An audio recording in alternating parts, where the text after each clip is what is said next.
Dale digs down under. I'm digging down under me shed. Well guys, this is a perfect example of why I need to do this concrete pathway. If you look down that hole, that's the bunker down there. If I don't do this, it's probably all going to cave in just like that down into the bunker, isn't it? Luckily enough, this is all concrete from the footing for the post of the shed, but it's just dirt all the way along there. So let's get stuck into this job and get this thing sealed up. I've got a fair bit of digging to actually do to get this bit cleared out. It's going to be 1.1 metres wide from that block wall over there to the edge of the shed, and then she's 4.5 metres long and she'll be 100 mil deep. But over here I'm going to do a footing 200 mil deep by 300 mil wide, so that'll give us a little bit of extra anchor point there. Got me buckets out and ready, got me trusty shovel ready to go. Time to get stuck into this digging.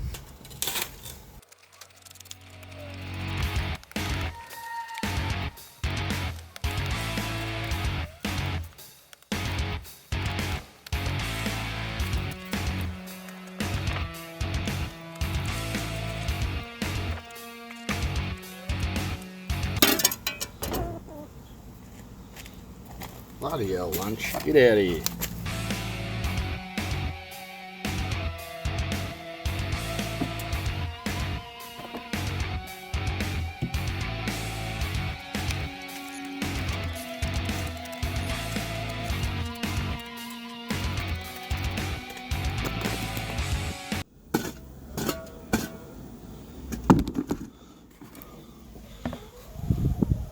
Oh geez, that's not good.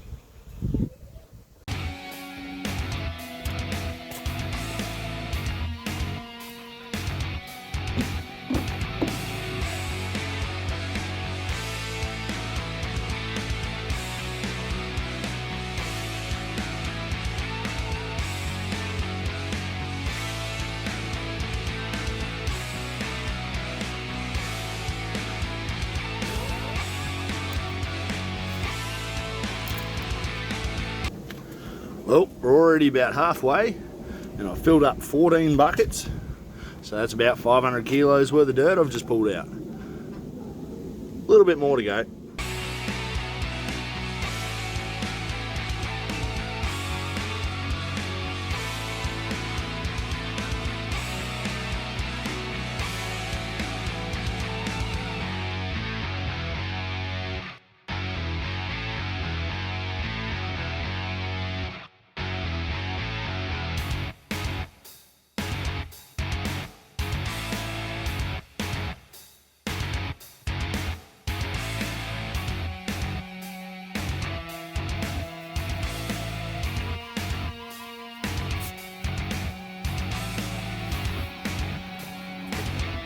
Almost there, guys. That's another 11 buckets out of the hole. We're getting really close now. I've only got a tiny little bit to go and I'm at the end of the shed.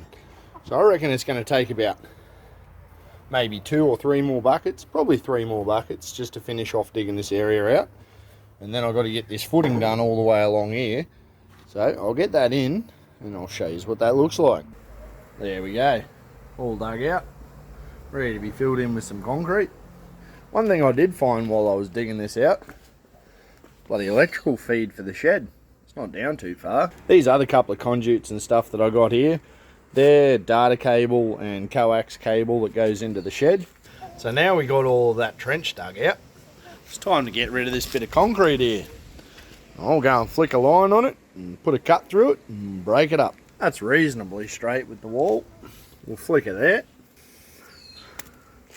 Now I'll just go and get the concrete saw and cut straight through there. Because I'm using just a chalk line there and I'm going to be cutting with a wet saw, the line won't stay. So what you want to get, just a bit of a pencil or a marker, and just mark that line with a pencil.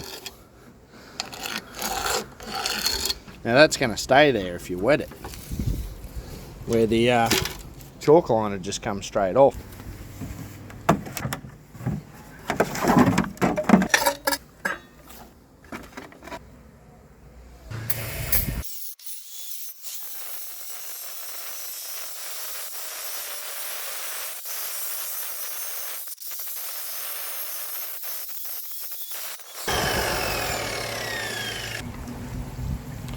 There we go. Bloody beautiful. Nice straight cut. Go and get the jackhammer. Break this sucker up.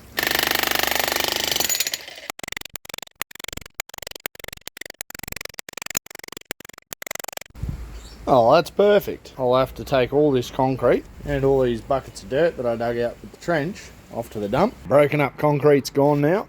All the buckets have been removed. Get onto these dowel pins, eh?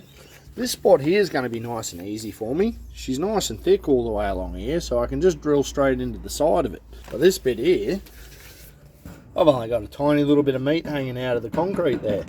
So I've got to strip off all my wall sheets. Before we pull any of these sheets off the wall, let's jump down the hole and I'll show you some stuff on the whiteboard about dowel pins.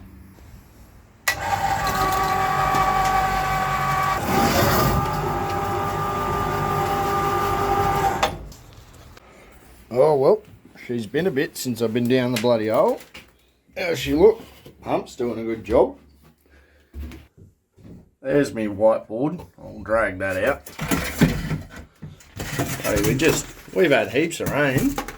And have a look at that. She's dry as a bloody bone.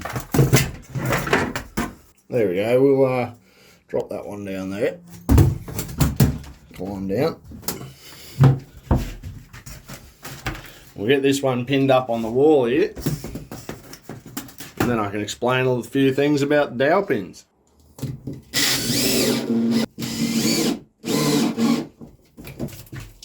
Don't like that. We'll stick one in here, right? Might as well put it in the top too. There we go, that's better. Using a bit of the grease and wax remover from doing the car, eh?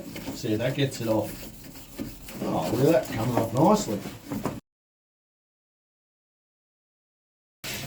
Oh yeah, this thing's coming apart. Should be right. So, for all of you out there that can't understand my dialect, what I've been saying is dowel pin. What a dowel pin is, it's just a metal rod. It doesn't have to be a metal rod. It can actually be a square bit of plate. I haven't actually seen any other different types other than like the rods and the plates. And how they work, they've got a sleeve that goes around them, right?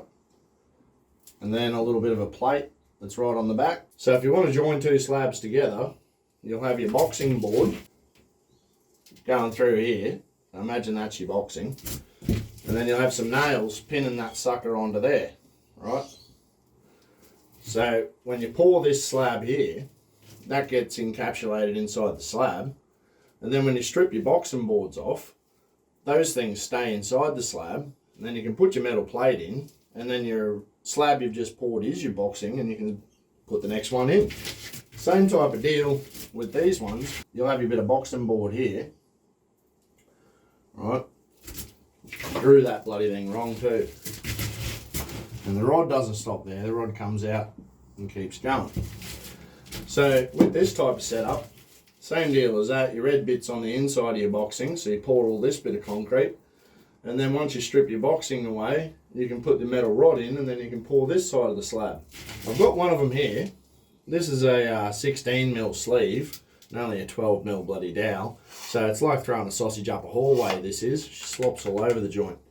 But anyway, this isn't how it would be. It'd be nice and tight. This here would be inside the concrete, and then this little plate, that gets nailed onto your boxing for when you pour this slab. Then once you strip your boxing away, this little bit comes off, it just leaves an open hole. So then you come along, put in your dowel pin, tie your mesh to it, and then she's right to go. So hopefully that makes a little bit of sense about the dowel pins. So I'll do use up another quick drawing now. I'm not the greatest of artists, but hopefully it's easy enough to understand what I'm saying.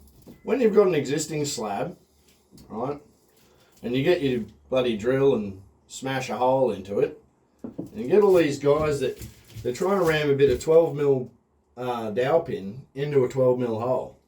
So they end up getting a hammer and actually smacking it home. What this does is when you pour your next slab, this one's all locked in here nice and tight, so she's jammed against the bloody concrete. It's got all this pressure on it. And then you pull your next slab over to the other side. This one here that you're joining on, and you've got all your bloody Rio mesh tied in there. This one grabs onto it tight as well, and all the mesh is tied to it, so that's all tied on tight too. So what that's going to do is you're not going to have bloody flex between your two slabs because they want to lock each other together. So when you've poured this new slab, you should put a bit of able flex along here, and that's a bit of expansion foam. And that stuff there allows for the expansion and contraction of concrete during the day. If you don't have that on there, they're hard up against each other, and then if you've got another bloody wall or something here that you've poured up against, and this one here is in another tight section, this has got nowhere to move. So you'll also have a bit of expansion foam on the outside there too. So you'll put a bit of foam on this side and a bit of foam on that side. So as that tries to come out, when it heats up, it's all fine, can go back in. If these pins are locking each other together, you're likely to form cracks and stuff because that's actually pulling away the top of the concrete. So if you use those dowels, or if you're going to use a 12mm and you don't have this already in there, drill a 14mm hole and have it actually move backwards and forwards in there. All the dowel's trying to do is stop lateral and longitudinal movement between the two slabs. So it's not trying to actually stop this sliding motion as the slabs want to get bigger and smaller as the thermal changes happen. So if anyone tells you to bloody drill them on an angle or bloody smash them home with a friggin' sledgehammer because they're that bloody tight, that's no good. The other thing that people do is they drill these holes and then they fill them up with chemset and then they ram them home inside the chemset. It's not really designed to do those types of things unless what you're doing is bolting something to it. So then you're using it as an anchor material. So you've got a bit of threaded rod and you put your chemset inside the hole, and then you can wind a nut onto your threaded rod and hold back a metal plate or whatever you're putting up, a bearer, and that will support it. Or if you've got uplift, so it works as an anchor. If you're trying to bloody put something down into the ground and you want to link up to stuff below, you don't want to bloody have it going up and down like this loose. You want it going that way loose, but not bloody like that. So you'll put your chemset in there and you'll chemset the bars down into the hole, and that will anchor it. So hopefully that explains a bit of stuff to all you guys, and you can take something away from it, and bloody oath. I think I've chewed your ear off enough about this dowel pin stuff. So remember, small knocks break bloody big rocks. See you next time.